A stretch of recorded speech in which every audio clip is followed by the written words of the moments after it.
Bon les frérots, bienvenue sur la chaîne ABC Blues et voilà, c'est fait. On est deuxième, mais plus ex-aequo avec Arsenal, on est passé devant eux, on est juste derrière Liverpool. Et comme d'habitude les gars, mettez le pouce bleu, le commentaire, abonnez-vous, on est plus de 1000 fans de Chelsea, donc merci beaucoup, ça fait plaisir. Bon en vrai, il reste 7 points d'écart entre Liverpool et nous, mais c'est faisable parce que eux, ils vont devoir se concentrer sur le championnat et la Champions League. Et ça va les fatiguer, ils vont pas pouvoir garder le rythme. Je suis quasiment sûr et certain que vu leur calendrier de match, ils vont perdre des plumes, ils vont perdre des points à droite à gauche. Alors que nous, on n'a que le championnat. Enfin non, on a la Conference League, mais vas-y, c'est tranquille, c'est facile. Donc, c'est sur le championnat qu'on est focus.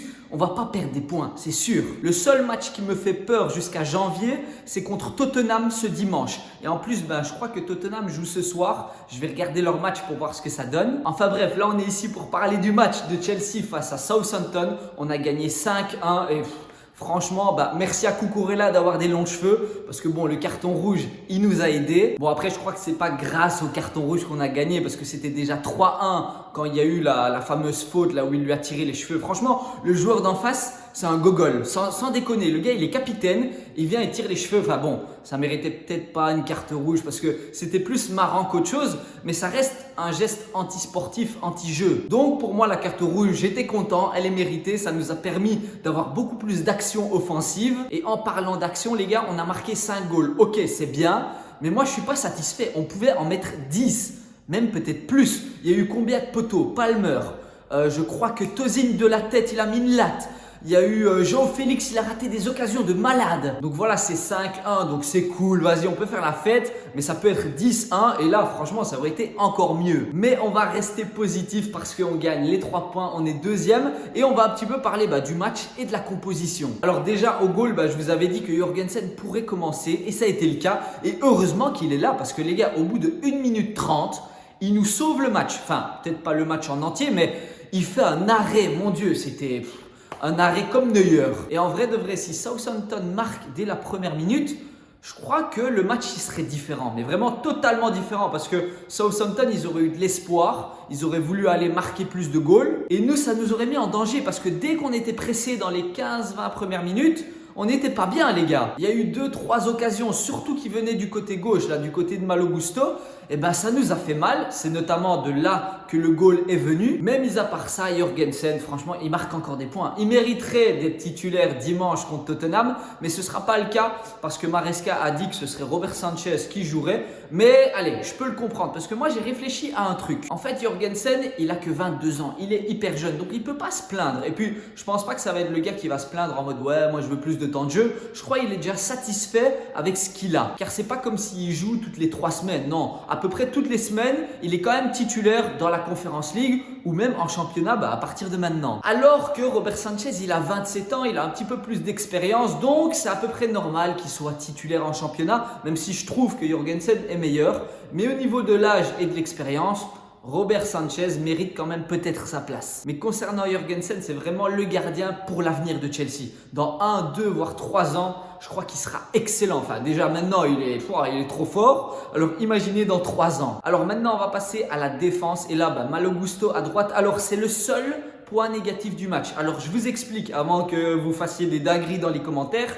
Moi, je trouve que Malo Gusto, avant qu'il y ait eu la carte rouge, d'accord? Donc, c'est-à-dire les 30-40 premières minutes, je l'ai trouvé un petit peu moins bon que les autres. Déjà, toutes les occasions de Southampton, ça passait par le côté de Malo Gusto. Deuxième chose, Malo Gusto, il jouait comme latéral inversé, donc il venait se replacer dans le milieu de terrain, mais je trouve que c'est pas sa place, c'est pas là qu'il est le meilleur. Et là où vraiment il a du mal, c'est quand il doit se repositionner, c'est-à-dire imaginons, il est milieu de terrain, on perd la balle, donc il doit se replacer défenseur droit, mais là dans cette transition-là, il est pas bon, vraiment il perd du temps, il est lent à se replacer. Donc ok, il a fait un bon match dans sa globalité, il a même donné un assist sur le dernier goal de Sancho, mais avant le carton rouge, moi je ne l'ai pas trouvé exceptionnel. Bon, quand il y a eu le carton rouge, vas-y, c'était tranquille, c'était facile, mais sinon Malo Gusto, c'est le seul petit point négatif du match. Alors à côté de lui, il y avait Disasi et Tosin, et franchement les deux, ils ont été très forts, surtout Disasi qui vient caler le premier goal de la tête. Je m'y attendais pas parce que on marque quasiment jamais sur corner. Je crois que c'est le deuxième goal sur corner qu'on marque depuis le début de la saison. Alors que si on regarde Arsenal, encore hier, ils ont joué contre contre qui? Je sais même plus, mais bref, ils ont mis 2 goals sur corner. Ils sont trop forts là-dessus. Alors que nous, je trouve, on devrait un petit peu plus travailler tout ça parce qu'on a des joueurs de la tête qui sont énormes. Des Tosin, des Colwill, des Disasi, etc. Donc, si on travaille tout ça à l'entraînement, je crois que ça peut payer pendant les matchs. Mais bref, Disasi, il a fait un match exceptionnel, que ce soit en défense ou même via son petit goal de la tête qui lui a fait plaisir vu que il est quasiment jamais titulaire. Mais là, il était défenseur central, et je trouve que ça lui va mieux. Parce que quand Maresca le met latéral droit, moi j'aime pas. Je trouve qu'il est un peu trop lourd pour jouer à ce poste-là. Mais par contre, défense centrale, c'est top. C'est la même chose pour Tosin. Pour une fois, je ne l'ai pas trouvé mou ou je sais pas quoi. Il était vraiment dans son match. Et au niveau de sa relance, il y a eu 2, 3, 4, 5 fois où il a cassé des lignes avec ses passes. Et ça, franchement, c'est tout ce que je demande de la part d'un défenseur. Alors, à gauche, finalement, c'était Cucurella et pas Renato Vega. Moi, je croyais que ce serait Vega à sa place. Mais Cucurella était là, il était titulaire.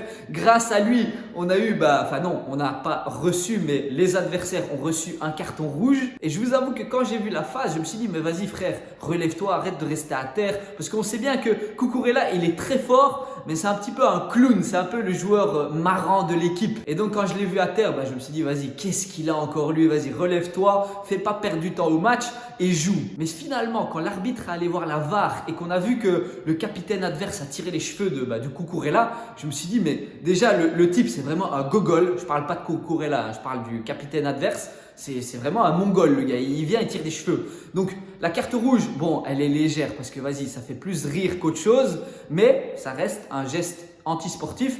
Donc vas-y, la carte rouge, tant mieux pour Southampton et tant mieux pour nous. Mais mis à part ça, Cucurella, encore une fois, il fait un bon match. Comme d'habitude, j'ai envie de vous dire, depuis le début de la saison, il est régulier. Tout simplement, il est régulier. Et c'est ce qu'on demande à un joueur qui fait partie de Chelsea. Donc au niveau de la ligne défensive, c'était top. Dans le milieu, Enzo Fernandez et Caicedo, sincèrement, je ne m'attendais pas à les voir. Moi, je croyais que ce serait genre Dewsbury Hall avec peut-être Casadei ou même peut-être avec Renato Vega. Finalement, Caicedo et Enzo Fernandez étaient titulaires. Et ils ont été excellents tous les deux. Que ce soit Caicedo dans la récupération ou même à un moment donné, Caicedo, il met une passe extérieure du pied sur João Félix. Puis c'est presque goal de Palmer. Enfin bref, la passe extérieure en une touche de Caicedo. Mon Dieu, il y a 1 an ou 2, il n'était pas capable de faire ça. Alors que maintenant, il récupère des ballons. Techniquement, il est propre. Bref, c'est vraiment le milieu parfait. Par contre, il m'a fait un petit peu peur en fin de match parce qu'il s'est tenu l'arrière du genou, de la jambe ou je sais pas trop quoi. Il est resté à terre pendant peut-être 30 secondes ou 1 minute. Et c'est pas un joueur qui va rester à terre pour perdre du temps. Non, non, non. Donc j'espère qu'il n'a pas eu trop mal et j'espère qu'il sera titulaire pour le match face à Tottenham dimanche. Sinon, Enzo Fernandez, encore une fois, putain, le gars, depuis qu'il a quitté sa femme, les gars, il est trop fort. Vraiment, je crois qu'il avait trop de problèmes dans la tête avant. Maintenant, dans sa tête, tout est en ordre, tout est clean, tout est propre. Et mon Dieu, sur le terrain, il est vraiment trop fort dans ses passes, dans sa vision du jeu. Même il se bat défensivement. Enfin bref, c'est vraiment le Enzo Fernandez que j'ai envie de voir. Et c'est surtout le Enzo Fernandez pour lequel on a mis 120 millions d'euros sur la table. Parce que oui, les gars, il nous a coûté cher. Mais là, il est en train de rayonner et j'espère que pendant tout le mois de décembre, il va être chaud comme ça. Il va nous sortir des gros matchs. Parce que je ne sais pas si vous avez vu, mais je crois que Enzo Fernandez, déjà, il a un assist sur le premier goal de Disasi. Mais sinon, dans 2 autres buts, je crois que c'est genre le passeur, pas décisif, mais le pré-passeur. Vous voyez ce que je veux dire? Donc, sans lui, il y aurait peut-être 2 goals en moins. Bref, le milieu de terrain, ça m'a plu, j'ai kiffé. Mais devant, c'était encore mieux avec João Félix côté gauche. C'était pas Mudryk. J'étais un petit peu triste parce que moi, je me suis dit, vas-y, Mudryk, il mérite du temps de jeu parce que il est bon en Conference League. Mais finalement, c'était João Félix. Et franchement, ce gars-là, que ce soit Sancho, Palmer et Félix, c'est vraiment les 3 techniquement, ils sont au-dessus du lot. Et je me rappelle sur un contre, João Félix à la balle, il lève la tête, il voit Palmer en profondeur. Il lui met une passe lobée qui arrive pile poil dans les pieds. Sauf que Palmer, je crois, il tape sur le poteau, si je dis pas de bêtises. Mais sinon, ouais, João Félix, franchement, c'est un joueur. Je crois que c'est Maresca qui avait dit ça, mais en gros, il a dit que les spectateurs, ils payaient leur place au stade pour voir des joueurs comme Félix et Palmer. Et il a raison. Moi, quand j'allume la TV et que je regarde Chelsea, bah, c'est pour voir des joueurs un peu comme eux, vraiment des joueurs qui font, vous savez, qui font plaisir. Donc Félix, je suis très content et à droite, bah, Madueke. Et encore une fois, Maresca a dit des choses intéressantes. En gros, il a expliqué que entre Madueke et Maresca, bah, ça se passait bien, mais Maresca attend beaucoup plus de Madueke déjà à l'entraînement. Au niveau de l'intensité, il veut plus. Et aussi au niveau des matchs. Il a dit qu'en gros, Madueke avait beaucoup de talent, il était jeune, etc. Mais que dès qu'il faisait un bon match, bah derrière, voilà, il est un petit peu nonchalant et donc on n'allait plus trop le voir pendant 1 ou 2 matchs.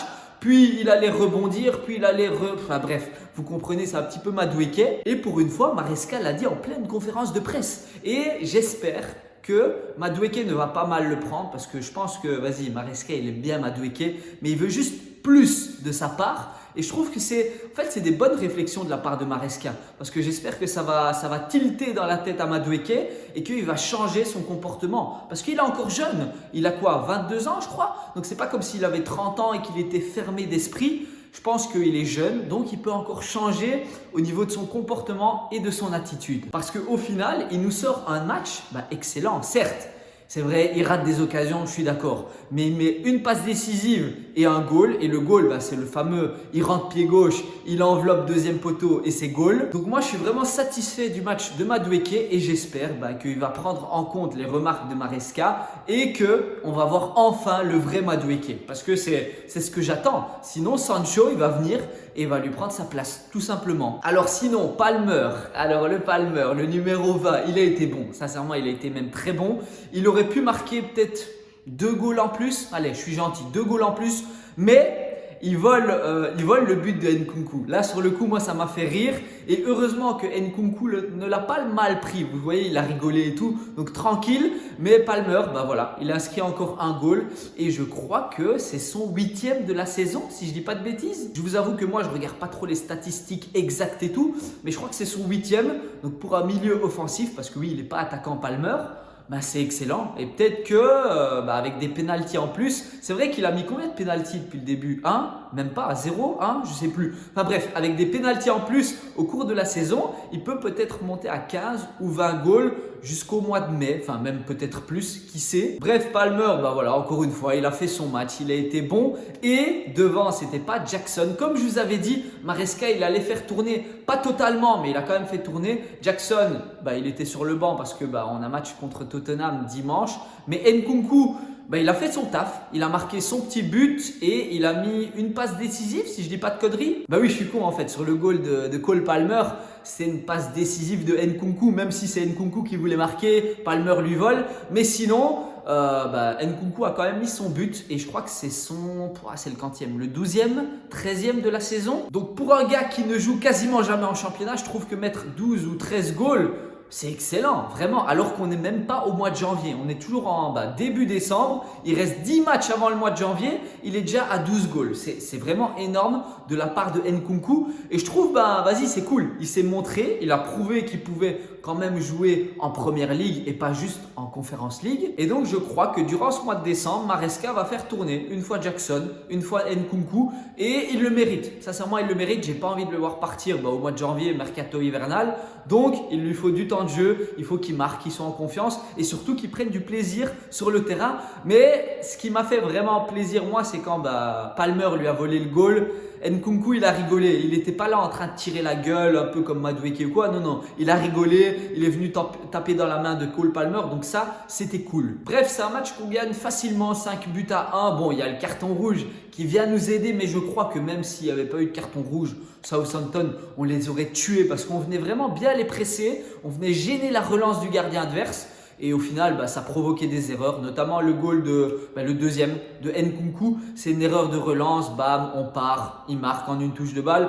Donc, on a quand même été bon au niveau du pressing. Et puis, une fois qu'ils étaient à 10 contre 11, là, c'était facile. Franchement, c'était très, très, très facile. Il y a Dewsbury Hall qui est rentré. Il y a eu qui est rentré encore? Sancho. Je voulais parler de lui justement. Il met un goal, il rentre 20 minutes, pas plus. Il met un goal et encore une fois, techniquement, le gars, il est trop fort, sincèrement. Et c'est là que je vous dis que si Madueke ne prend pas en compte les remarques de Maresca, Bah, tout simplement, Sancho va prendre sa place, il va jouer. Techniquement, il est à l'aise, il marque des goals, il met des assists. Bref, c'est vraiment le Sancho que je veux voir sur le terrain. Et ce qui m'a fait plaisir par-dessus tout, c'est la joie de vivre de tous les joueurs. Vraiment, tout le monde avait le sourire sur le terrain. Même quand Nkunku se fait piquer un goal, il sourit. Cole Palmer, il est content. Madueke, il sourit. Pour une fois, c'est rare. Donc, vas-y, je suis content. Il y a juste Félix qui aurait peut-être pu mettre un goal, voire même deux. Il a peut-être été trop généreux dans ses assists, dans ses passes. Et un petit peu maladroit devant le goal, c'est vrai. Mais sinon, allez, mis à part ça, je trouve que c'était un match excellent à tous les niveaux. Et là, je vais être sérieux avec vous, mais pour moi, Chelsea, là, on joue le titre. Sincèrement, on est à 7 points de Liverpool. C'est rattrapable. Comme je vous ai dit, ils doivent jouer Champions League, Première League. C'est-à-dire que la fatigue va s'accumuler. Le rythme, ils vont peut-être pas pouvoir le tenir jusqu'au bout. Donc, ils vont perdre des points à droite, à gauche. Et nous, on va juste être focus sur le championnat. Bon, ok, la Conference League, c'est… Ouais, ok.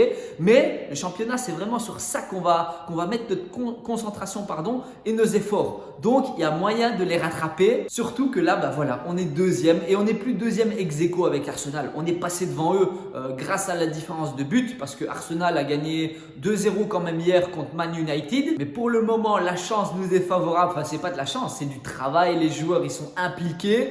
Et j'ai hâte de voir le match de ce dimanche face à Tottenham. Et donc moi je vous dis à la prochaine pour un avant-match ou un débrief de la rencontre face à Tottenham.